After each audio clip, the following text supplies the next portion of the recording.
Ma'am, इस show को wind up करने से पहले आपसे एक सवाल पॉलिटिकल में ज़रूर पूछना चाहूँगा। एक तरफ हम लोग ये बात कर रहे हैं और दूसरी तरफ एक संदेश खाली जैसी घटना होती है जहाँ पर कार्रवाई भी नहीं हो रही है और चीज़ों को छुपाया जा रहा है। उस पर आपका टेक क्या है मैम?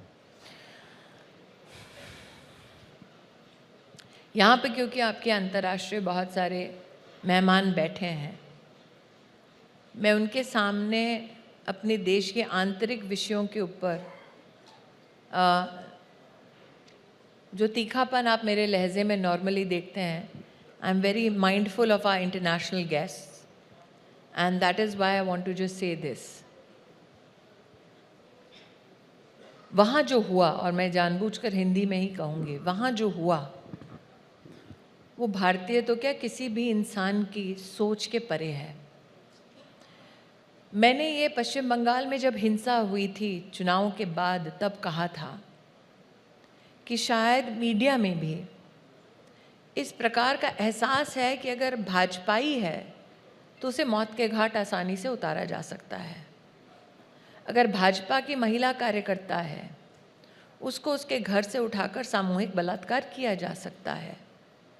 अगर भाजपा का युवा मोर्चा का कोई कार्यकर्ता है तो उसे गांव में खुले खेत में पेड़ से रस्सी से टांग कर मारा जा सकता है। अगर भाजपा का कोई वरिष्ठ कार्यकर्ता है तो उसके घर को आग लगाई जा सकती है। एज दो चूंकि हम भाजपा से हैं इसलिए पश्चिम बंगाल में हमें कोई मौत के घाट उतार दे तो किसी को कोई फ़र्क नहीं पड़ना चाहिए, क्योंकि ये हमारी पॉलिटिकल कॉस्ट है जो हम देते हैं लड़ने के लिए। संदेश खाली में वो हैं जो भाजपाई नहीं हैं। They came for us first, they are coming for their own now. आप सोच सकते हैं कि जिन लोगों ने ममता जी को वर्षों वर्ष तक सहयोग दिया, सहायता दी, उन औरतों को घरों से उठा उठा कर बलात्कार किया जाता है।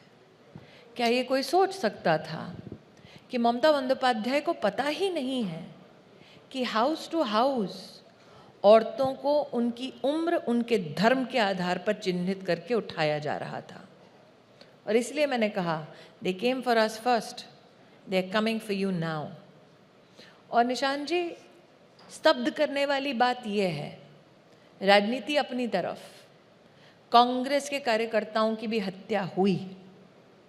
कांग्रेस के लोग भी वहाँ जाकर बात करना चाहते हैं, लेकिन वो शहजादे जो अभी भी राजनीति के भूल भुलैया में खुद को खोज रहे हैं, उनके पास इस विषय के लिए एक शब्द नहीं है।